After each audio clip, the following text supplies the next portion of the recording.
Au sommaire de ce journal, dialogue national inclusif, le chef de l'État Félix-Antoine Tshisekedi a annoncé une prochaine adresse à la nation pour préciser les contours de ses assises.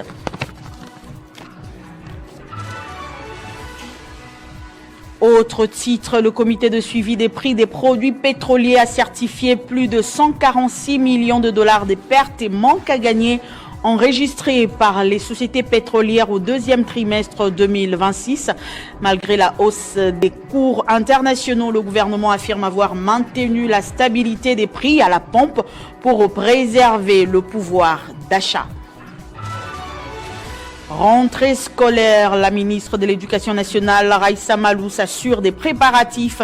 Elle a lancé un atelier de renforcement des capacités des directeurs provinciaux de la DINACOPE, notamment sur la gestion et le suivi de la paye des enseignants.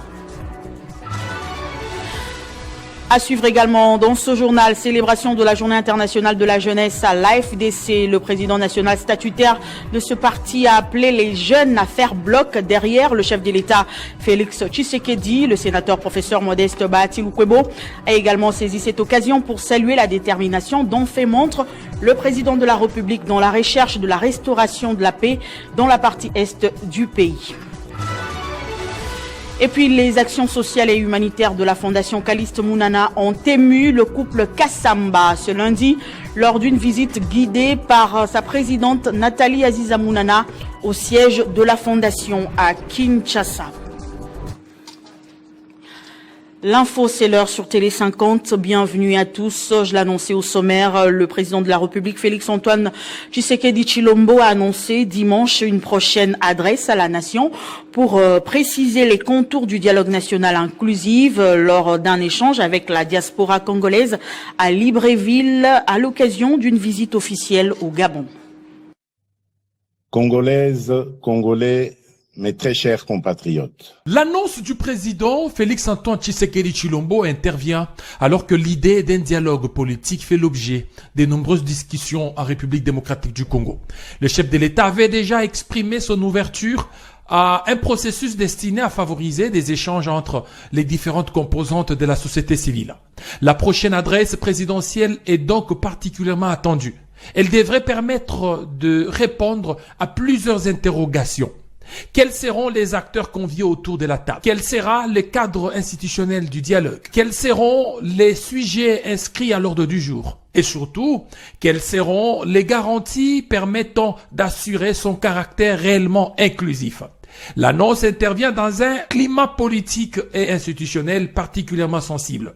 Les divergences entre le pouvoir, l'opposition et différentes forces politiques et sociales portent notamment sur la gouvernance, la situation sécuritaire, le fonctionnement des institutions et les perspectives politiques du pays. Dans ce contexte, le dialogue national est présenté par ses promoteurs comme un mécanisme susceptible de favoriser l'apaisement et de rechercher des solutions consensuelles aux principales crises que traverse la République démocratique du Congo. Mais l'initiative suscite également des interrogations. Pour certains acteurs politiques, un dialogue ne peut produire des résultats durables que s'il repose sur la confiance, la participation de toutes les parties prenantes et l'absence des préalables destinés à exclure certaines sensibilités. Le principal enjeu sera donc celui de l'inclusivité.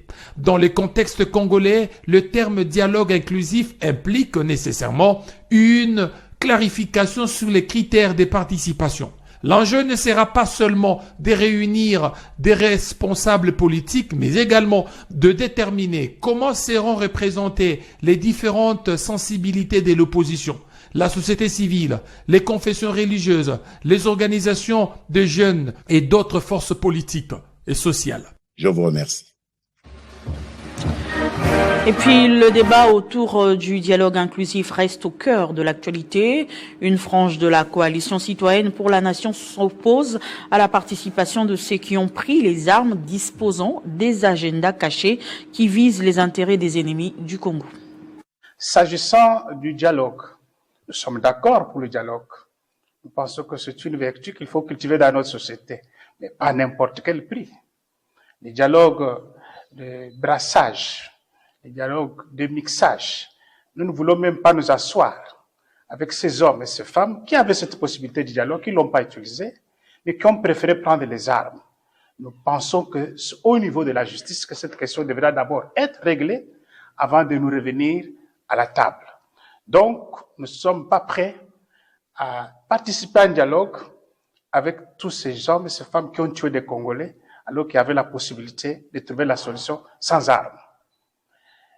À la question liée à la réforme constitutionnelle, on parle du changement ou de la révision constitutionnelle, mais la Constitution a des problèmes. Nous estimons, nous avons transmis ce message, que la réforme constitutionnelle est incontournable.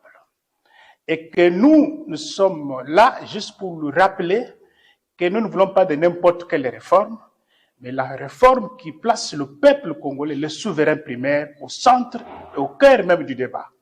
Donc, toute tentative de contourner la population, ce sera de la tricherie. Nous pensons que nos députés, la loi a été déclarée conforme à la Constitution sous réserve de certains articles.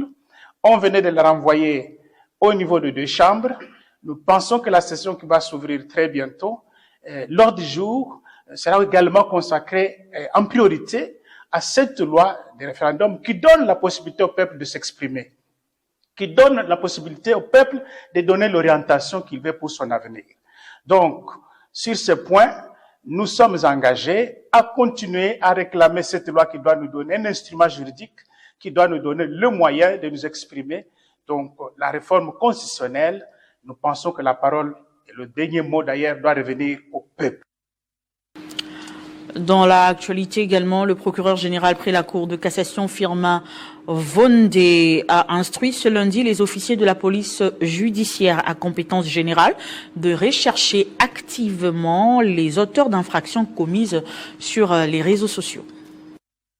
C'était une journée très chargée au parquet général après la Cour des cassations. Le procureur général Firmin Vondé a eu de grandes réunions importantes. D'abord, avec les officiers des polices judiciaires à compétence générale. Il les a instruits de chercher activement les auteurs d'infractions commises sur les réseaux sociaux. Firmin Vondé a demandé au OPJ de saisir d'office des faits susceptibles de constituer des infractions en ligne dans les cadres du renforcement de la lutte contre la cybercriminalité en RDC. Ici, l'attention est attirée sur les faits infractionnels au code du numérique.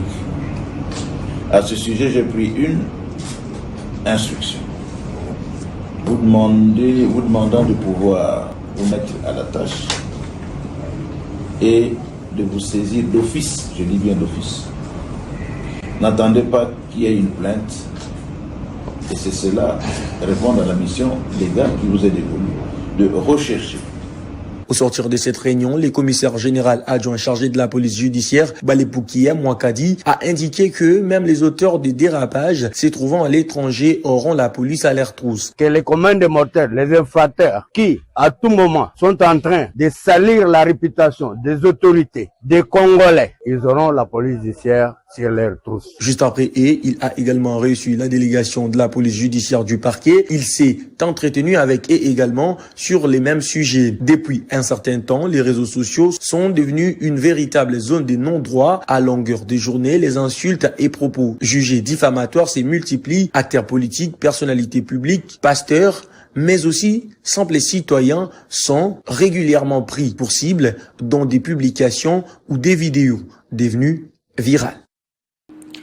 Je l'ai annoncé au sommaire, le comité de suivi des prix des produits pétroliers a procédé le 13 et le 14 août à la certification des pertes et manques à gagner. Les pertes et manques à gagner justement enregistrées par les sociétés pétrolières au cours du deuxième trimestre de l'année 2026. Au total, le montant certifié s'élève à 146 723 912 $ américains. Pour l'ensemble du territoire national, cette situation intervient dans un contexte international marqué par une forte hausse des cours des produits pétroliers, notamment en raison des tensions dans le Golfe Persique. Sur la période considérée, les prix internationaux ont progressé de 63% pour l'essence, 82% pour les gasoils et 88% pour le jet A1 et le kérosène. Malgré ce choc extérieur, le gouvernement affirme avoir maintenu la stabilité des prix à la pompe afin de préserver le pouvoir d'achat des consommateurs et de limiter l'impact sur l'économie nationale. Ces travaux ont porté sur les 4 zones d'approvisionnement du pays, à savoir les zones ouest, sud, est et nord, et ont permis de valider le montant ci-après par zone de consommation, moins 110 427 792,32 $ américains pour les zones ouest et nord, moins 5 107 737 $ américains pour les zones est et moins 31 188 382,63 $ américains pour les zones sud, soit un montant total de moins 146 727 912,42 $ américains au titre des PMAG pour l'ensemble du territoire national. Ces résultats interviennent dans un contexte international particulièrement difficile, marqué par une forte hausse des prix des produits pétroliers à la suite de la crise dans le Golfe qui persiste. Face à cette situation, le gouvernement a maintenu les caps de la stabilité en faisant le choix de préserver les prix à la pompe afin de protéger le pouvoir d'achat de la population et de limiter l'impact de cette flambée sur l'économie nationale. Avec les mêmes élans, le gouvernement pourra apurer le PMAG de toutes les sociétés pétrolières. Pour sa part, le président du comité pétrolier nationaux à la Makondo Maboko s'est félicité du bon déroulement des travaux de certification des PMAG. Les travaux se sont très bien passés. On est content du déroulement de toutes ces assises. Les travaux de la certification de pertes et manques à gagner pour la période T2 de 2026 se sont très bien passés. Et je dirais que les conclusions ont été bonnes et elles sont positives. Il a également mis en avant l'appui apporté par le ministère de l'économie nationale aux sociétés pétrolières à travers les mécanismes des avancées sur le paiement des pertes et manques à gagner. Célébration de la Journée internationale de la jeunesse à l'AFDC. Le président national statutaire de ce parti appelle les jeunes à faire bloc derrière le chef de l'État Félix Tshisekedi. Le sénateur professeur Modeste Bahati Lukwebo a également saisi cette occasion pour saluer la détermination dont fait montre le chef de l'État Félix Antoine Tshisekedi dans la recherche de la restauration de la paix dans la partie est du pays. Sachez que des centaines de jeunes membres de l'AFDC ont pris d'assaut la salle perpétue de l'immeuble Maison Blanche abritant le siège de ce grand parti de l'Union sacrée. Regardez. Prenons la parole devant cette foule des jeunes. Les députés provinciaux Guilain Poungu Malamba et président national de la Ligue des jeunes de l'AFDC a appelé ses camarades à refuser le tribalisme et tout débat susceptible de diviser le peuple congolais. Nous refusons le tribalisme, les débats qui fracturent le peuple. Quand la nation est en danger, la Ligue des jeunes AFDC répond présente. Notre seule tribu, c'est la RDC. Notre seule ethnie, c'est le Congo. Avec le président Tshisekedi, nous allons gagner les batailles de la paix, de l'unité et du développement. Invité à cette manifestation organisée par les jeunes de son parti, le sénateur professeur Modeste Bahati Lukwebo, président national statutaire de l'AFDC, a appelé les jeunes de l'AFDC à faire bloc derrière le chef de l'État Félix Antoine Tshisekedi Tshilombo, tout en les exhortant au travail assidu et à la discipline ainsi qu'à l'amour de la patrie. Pour le professeur Modeste Bahati Lukwebo, l'avenir ne se construit pas par des discours, mais plutôt par le travail, la discipline, la solidarité et l'engagement quotidien. Le président national statutaire de l'AFDC a également saisi cette occasion pour saluer la détermination dont fait montre le président de la République Félix Antoine Tshisekedi Tshilombo dans la recherche de la restauration de la paix dans la partie est de la République démocratique du Congo. Il a aussi souligné qu'on ne peut pas parler de développement sans la paix. Je voudrais saluer les efforts incansables de notre chef de l'État, son Excellence Félix Antoine Tshisekedi Tshilombo, qui jour et nuit se bat pour le retour de la paix et la réunification de notre pays. Cette journée a été aussi marquée par le lancement des divers chantiers par le président de la Ligue des jeunes de la FDC. Il s'agit notamment du chantier patriotique consistant à sensibiliser chaque jeune de la FDC à la défense du pays. Notons que plusieurs kits et des équipements sportifs, dont du président national de la Ligue des jeunes de la FDC, Guilain Paungu Malamba, ont été distribués à toutes les coordinations provinciales de cette structure du parti cher au professeur sénateur Modeste Bahati Lukwebo. Les actions sociales et humanitaires de la Fondation Calixte Mounana ont ému le couple Kassamba. Ce lundi, lors d'une visite guidée par sa présidente Nathalie Aziza Mounana au siège de la Fondation à Kinshasa, Jean-Marie Kassamba, patron des médias et président de journalistes de la capitale, a salué un engagement qui s'étend sur plusieurs décennies avec la même détermination. Il s'agit d'une des premières apparitions publiques du couple Kassamba après leur somptueux mariage à Kinshasa. Main dans la main ce lundi, Jean-Marie et Branda Kassamba ont découvert l'univers de la Fondation Calixte Mounana dans son siège à Kinshasa. Le couple a été chaleureusement accueilli par sa visionnaire elle-même, l'ambassadrice universelle de la paix et dignitaire d'État, Nathalie Aziza Mounana, qui s'est chargée de leur faire un tour du propriétaire.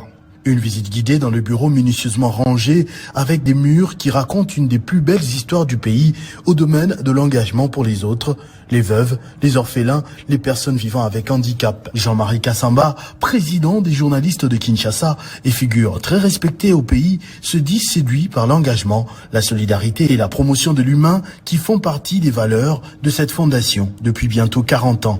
Toutes les félicitations du président que je suis à Nathalie Mounana, la grande présidente de cette fondation Calixte Mounana, de nous avoir accueillis ici. C'est la première visite en couple à la fondation Calixte Mounana que je découvre aujourd'hui, du moins pour le siège, que c'est fait extrêmement bien. J'ai découvert une femme de cœur, une grande professionnelle, une femme qui pose des actes depuis très longtemps, une femme à qui le sport a tout donné et qui est toujours aux côtés des faibles, ceux qui ont des problèmes. Il est là avec le social dans le cœur. La ministre, la députée, elle est plébiscitée à travers le monde, reconnue et respectée. Donc pour nous, c'était une grande surprise de voir que même la fondation ici est au niveau. Ces derniers mois, la Fondation Calixte Mounana s'est beaucoup plus engagée avec des actions pour une RDC unifiée, pacifiée et résolument tournée vers l'avenir, en partenariat avec toutes les couches sociales allant des confessions religieuses aux jeunes et toutes les autres forces vives de la nation. Et puis, c'est au quai du port Nokafex à Kinshasa que s'est déroulée ce lundi la cérémonie de chargement et de départ des engins et équipements destinés aux travaux d'infrastructure de desserte agricole à Guémena, chef-lieu du sud Ubangi, une étape qui vise à concrétiser la vision du chef de l'État, Félix Tshisekedi, à améliorer la mobilité, désenclaver les provinces et favoriser l'évacuation des produits agricoles. C'est en présence du gouverneur du Sud-Ubangi, du représentant du directeur du cabinet adjoint du président de la République, du représentant du directeur général de Nokafex, du staff technique de Imo Cercas et de Richard Mukendi, avocat conseil d'Imo Cercas, que 4 barges ont été chargées d'engins et de matériel devant renforcer les équipements déjà présents sur le site de travaux à Guémena. Prenant la parole au nom de Serge Kassanda Lusamba, PDG d'Imo Cercas, Maître Richard Mukendi s'est félicité de cette initiative qui, selon lui, traduit la volonté d'accompagner la vision du chef de l'État dans l'amélioration des infrastructures routières. Le départ de ce bateau constitue une étape importante dans la concrétisation de notre engagement. Cette mobilisation importante des moyens traduit la volonté de la société immobilière Serge Kassanda Lusamba et Sarel de contribuer efficacement à la mise en œuvre de la vision de son Excellence, Monsieur le Président de la République, chef de l'État, Antoine Félix Tshisekedi Tshilombo, en matière de modernisation des infrastructures et d'amélioration des conditions de vie de nos populations. Après l'inspection et la vérification des équipements à bord des barques, le gouverneur du Sud-Ubangi, Jean-René Galekwa, a salué l'engagement du président de la République en faveur de sa province. Il a également appelé la population à accompagner les travaux afin de garantir leur réussite. Le premier mot, c'est le merci. remercier le chef de l'État qui a pensé à travers ses projets de doter la ville de Guémena de ses premiers kilomètres de route asphaltée. Cette nouvelle expédition vient ainsi renforcer les moyens matériels déjà déployés à Guémena, une étape qui s'inscrit dans la concrétisation de la vision du président de la République. Et puis en province du Haut-Ouélé, le gouverneur Jean Bakoumito soutient l'opération de la pétition initiée par la première dame de la République pour la reconnaissance du génocide en RDC. Le coup d'envoi de la collecte des signatures en ligne a été donné le week-end dernier à Isiro. Ce public qui bande cette gigantesque salle des réunions de la résidence officielle du gouverneur du Haut-Ouélé à Isiro répond à l'appel du gouverneur Jean Bakoumito Gambou via le ministère provincial du genre dans les buts de soutenir l'initiative de la première dame Denise Nyakero pour la reconnaissance du génocide congolais par une pétition cherchant à collecter plus de 200 000 signatures dans l'ensemble. Jean Bakoumito donne les temps de la démarche dans sa province, signant en ligne sous l'attention intéressante de ses administrés. Toutes ces allocutions, à l'occasion du coup d'envoi de cette opération de la signature de pétition, convergent vers les hommages au chef de l'État Félix Tshisekedi pour les efforts relançables en vue de la paix et du développement. À l'initiative de la première dame, la très distinguée Denise Tshisekedi, une pétition est mise en ligne pour permettre aux Congolais et Congolaises de pouvoir entreprendre les démarches pour une reconnaissance du génocide congolais au niveau international. C'est pour moi une occasion de saluer très respectueusement le courage, la détermination du président de la République qui a sillonné le monde entier pour que les nations comprennent que le Congo fait l'objet d'injustice, que le peuple congolais est meurtri à cause de ses richesses que nous a légué nos ancêtres et Dieu nous a donné. Nous nous battrons pour qu'il y ait justice, qu'il y ait réparation. C'est en ce mot que je voudrais demander à tous les compatriotes, à tous mes frères et sœurs, à nos parents et surtout à vous qui êtes déjà ici, que nous puissions, en âme et conscience, signer cette pétition.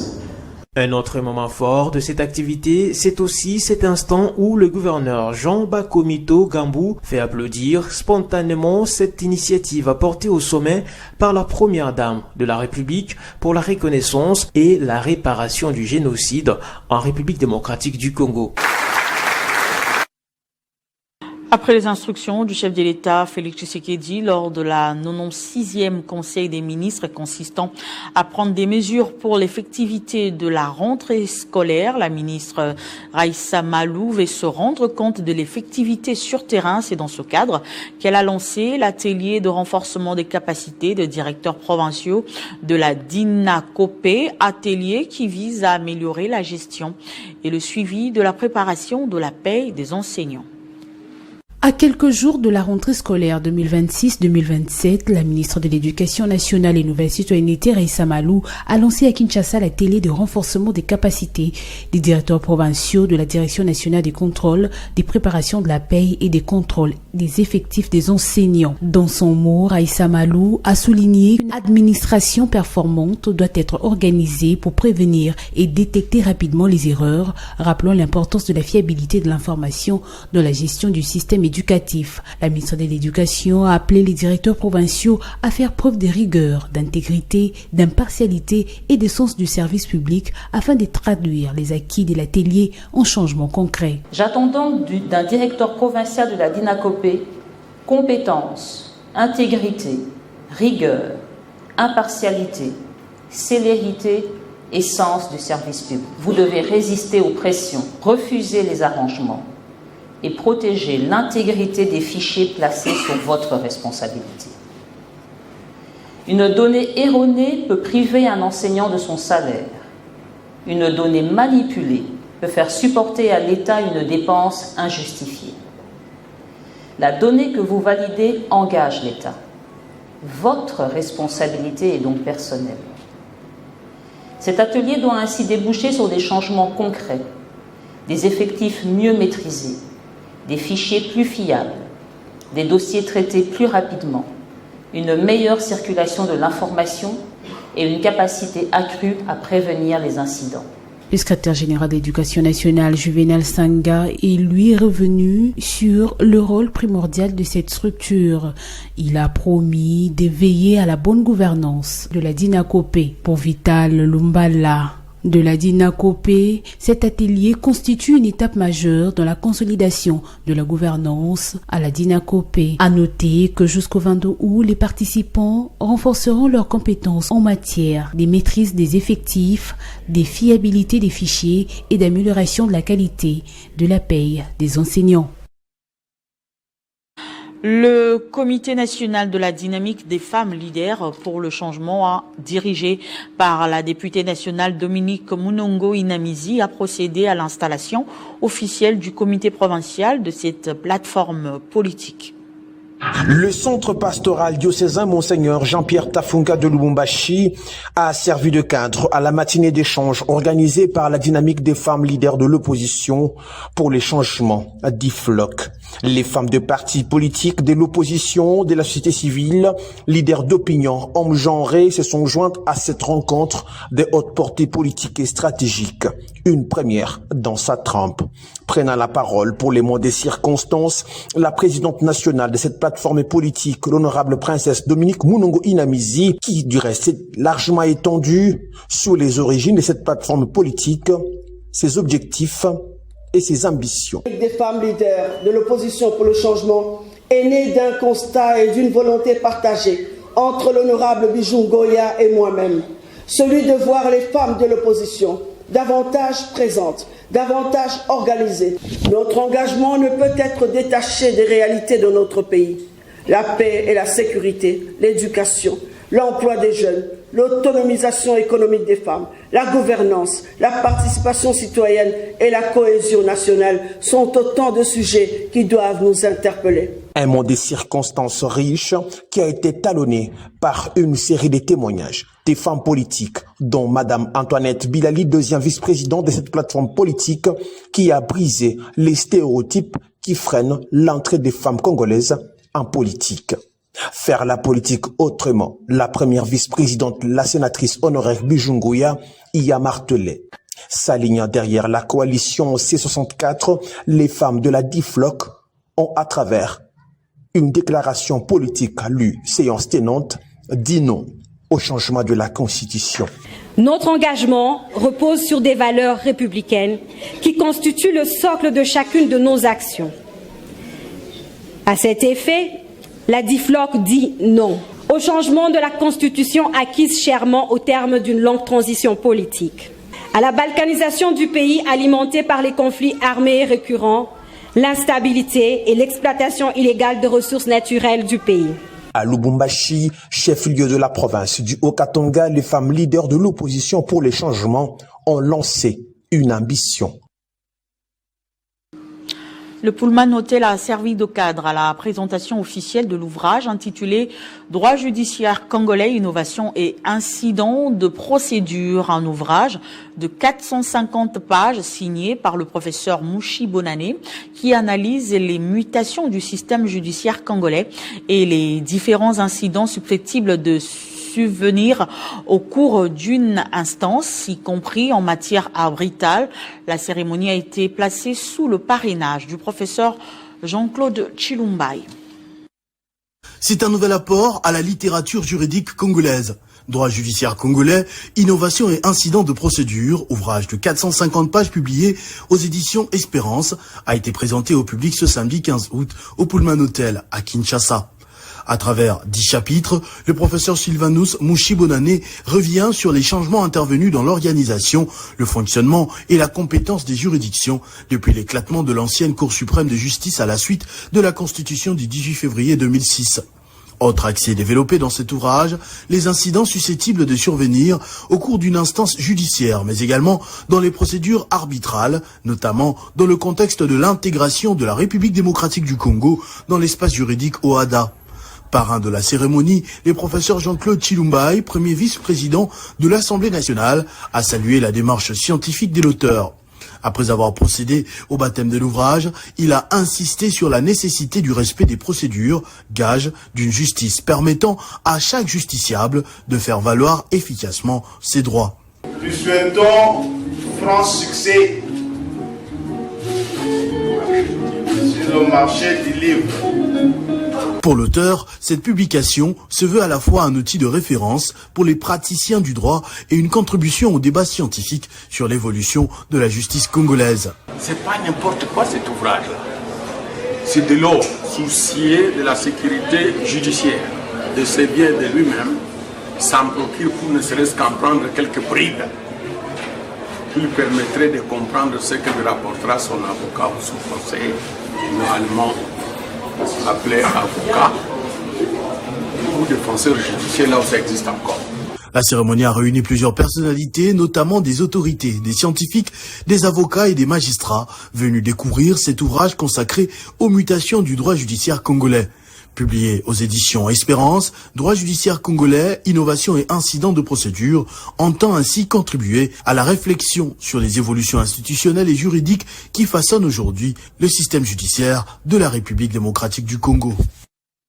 Et puis l'Université Leadership Academy a organisé une cérémonie de collation de grade académique pour l'année 2025-2026 marquée par la remise des diplômes aux finalistes de licence et de master. L'événement a également consacré la sortie de ses premiers lauréats en master, notamment en business administration, leadership et gouvernance, grâce au système LMD. La cérémonie de collation des grades académiques a été un moment fort à l'Université Leadership Academy. Pour l'année académique 2025-2026, l'institution a célébré la réussite de ses finalistes, des licences et des masters, avec notamment la sortie de sa première promotion des masters en business administration, leadership et gouvernance dans les cadres du système LMD. Au-delà de la réussite académique, les responsables de l'institution ont insisté sur l'importance de l'éthique, de la justice, de la transparence et de l'intégrité. Pour eux, les diplômes ouvrent une porte, mais c'est le caractère qui permet de s'y maintenir. Comme vous savez, le système LMD nous a permis d'avoir nos propres masters. Nous, en tant que partenaires de Beulah Art University, nous nous contentions de masters qui avaient des diplômes américains en partenariat. Mais c'est cette année que nous avons nos propres masters. Parce qu'on n'est pas seulement fiers d'un partenariat étranger, nous devons aussi être fiers de ce que nous-mêmes nous produisons. Alors, nous sommes très très contents d'avoir nos premiers lauréats en master, Business Administration, Leadership Gouvernance et les autres. Prochainement, nous allons avoir ceux du droit. Parmi les diplômés, Dame Chipidi, finaliste en administration publique, a appelé les jeunes à garder espoir et surtout à cultiver la discipline qu'ils considèrent comme essentielle pour atteindre leurs objectifs. Les exhorte à être encore plus assidus et surtout en ce moment avec l'intelligence artificielle et les nouvelles technologies d'information, que cela ne puisse pas être une raison pour ne plus fournir beaucoup d'efforts. La cérémonie a été également l'occasion d'exhorter les étudiants à utiliser l'intelligence artificielle et les nouvelles technologies sans abandonner l'effort intellectuel. L'Université Leadership Academy entend ainsi former des diplômés compétents, disciplinés et responsables avec un sens réel du leadership capable de contribuer au développement de la société.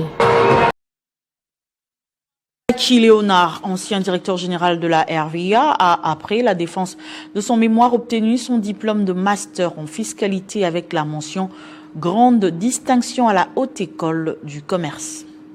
Une nouvelle page s'écrit dans le parcours de Léonard Ngomba Mbaki, directeur général honoraire de la Régie des voies aériennes. À travers une nouvelle distinction académique, il confirme son attachement au pouvoir, à l'excellence et à la formation tout au long de la vie.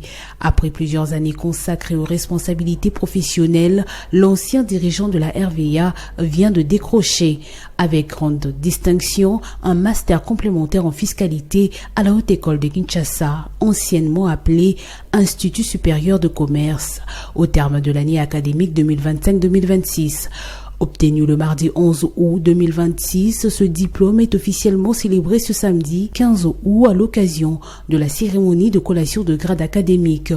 Cette réussite traduit une démarche qui va au-delà de la recherche d'un diplôme. Elle reflète la volonté de rester en apprentissage, d'approfondir ses connaissances, même après une longue expérience dans le monde professionnel. Le parcours de Léonard Ngoma Mbaki rappelle ainsi que la formation ne s'arrête pas à l'entrée de la vie professionnelle. L'expérience acquise sur le terrain peut parfaitement s'enrichir par des nouvelles connaissances et des nouvelles compétences. Non, un sentiment de joie, c'est un couronnement d'un travail intense scientifique que nous venons de réaliser. C'est pour nous une grande joie parce que nous sommes désormais appelés doctorants.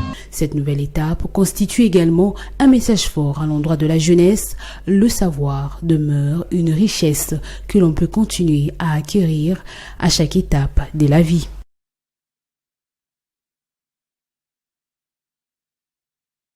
La Société congolaise de néphrologie organise du 25 au 27 août à l'hôtel Rotana de Kinshasa son deuxième congrès international placé sous le thème Femmes et maladies rénales à l'ère de la couverture santé universelle. Cette rencontre scientifique réunira des professionnels de la santé autour des enjeux liés à la prévention. Pendant 3 jours, médecins, néphrologues, infirmiers, techniciens de dialyse, étudiants, chercheurs et autres professionnels de santé auront l'occasion de renforcer leurs connaissances et de partager leur expérience. Selon le professeur Ernest Soumaïli Kiswaya, président du comité organisateur, l'un des principaux objectifs de ces congrès est d'assurer la formation continue des différents acteurs impliqués dans la prise en charge des maladies rénales. Le congrès se veut multidisciplinaire. Les échanges porteront notamment sur la néphrologie clinique, la dialyse, l'imagerie médicale, la transformation rénale, la néphrologie pédiatrique, la gynécologie, radiologie, bref, médecine interne et pédiatrie. C'est de former les médecins, les néphrologues, les infirmiers, les médecins généralistes, mais également les techniciens de dialyse. C'est ça l'objectif principal. C'est une formation, ça fait partie d'une formation continue. Vous savez, quand on exerce l'art de guérir, il faut régulièrement se remettre en cause, il faut parfaire sa connaissance. Et ça, c'est un des objectifs de la Société congolaise de néphrologie. Donc, c'est vraiment une occasion importante pour parfaire sa formation. Et aussi, c'est l'occasion aussi d'être ensemble avec les experts.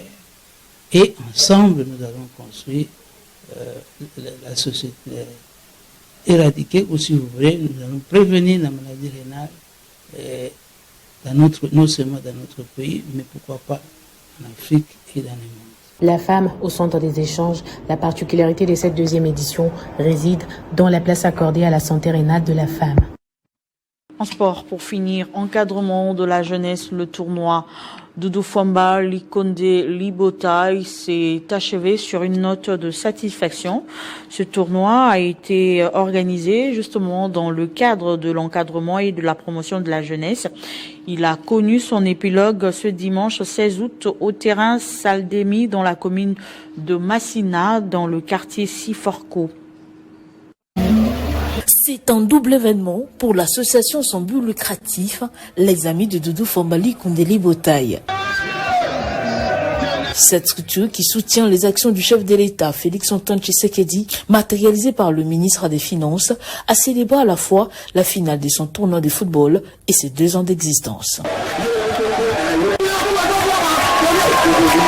La fête a été totale au terrain Sadelmi dans la commune de Massina, au quartier Siforco. La journée a d'abord commencé par un grand meeting populaire. À cette occasion, Philippe Matondi, coordonnateur national de l'ASBL et notable de la Tchangou, a appelé la jeunesse à l'unité et à la paix.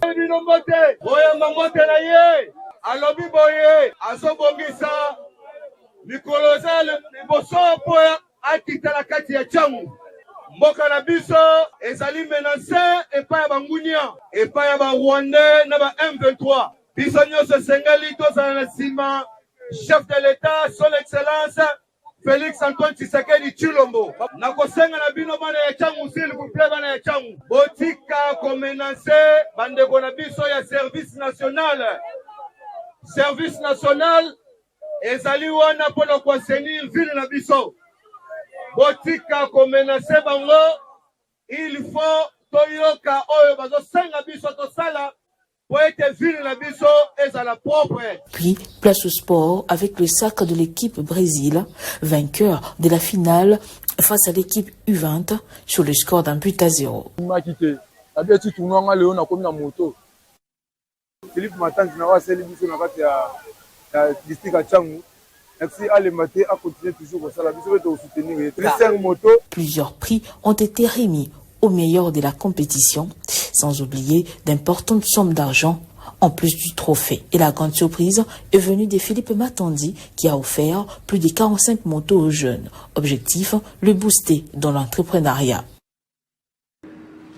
Ce journal est terminé, place au rappel de titres. Dialogue inclusif, le chef de l'État Félix-Antoine Tshisekedi a annoncé une prochaine adresse à la nation pour préciser les contours de ses assises. Le comité de suivi des prix des produits pétroliers a certifié plus de 146 millions de dollars de pertes et manques gagnés enregistrés par les sociétés pétrolières au deuxième trimestre 2026. Rentrée scolaire, la ministre de l'Éducation nationale Raissa Malou s'assure des préparatifs. Elle a lancé un atelier de renforcement des capacités des directeurs provinciaux, notamment sur la gestion et le suivi de la paye des enseignants. Vous avez également suivi dans ce journal célébration de la Journée internationale de la jeunesse à l'AFDC. Le président national statutaire de ce parti, le sénateur Modeste Batiloukwebo, a appelé les jeunes à faire bloc derrière le chef de l'État Félix Tshisekedi. Entre-temps, les actions sociales et humanitaires de la Fondation Caliste Mounana ont ému le couple Kassamba ce lundi lors d'une visite guidée par sa présidente Nathalie Aziza Mounana au siège de la Fondation à Kinshasa. Merci de votre attention soutenue. Restez fidèles au programme de Télé 50. Je vous retrouve mardi à 18h pour le grand magazine Kinshasa Direct avec le même plaisir.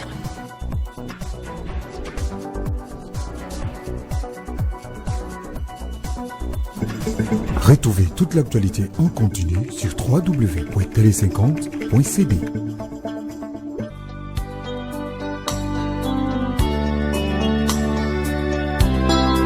Communiqué nécrologique. Les familles Kabemba et Mbombo invitent la famille, les amis et tous les proches à se joindre à elles pour célébrer la vie et honorer la mémoire de leur bien-aimé Gisèle Ntumba Mbombo Kabemba. Le programme des obsèques se présente comme suit. Jeudi 20 août 2026 de 19h à 5h du matin, veillée mortuaire à Kinshasa, RDC, au chapiteau Les Rubis, dans l'enceinte du lycée Sacré-Cœur dans la commune de la Gombe. L'inhumation interviendra le vendredi 21 août 2026 à 18h. À Kinshasa, RDC, l'on assistera à la projection au chapiteau Les Rubis de l'enceinte du lycée Sacré-Cœur dans la commune de la Gombe. La messe de suffrage interviendra ce même vendredi 21 août à 17h30 à Kinshasa, en RDC, dans la paroisse du Sacré-Cœur à Gombe.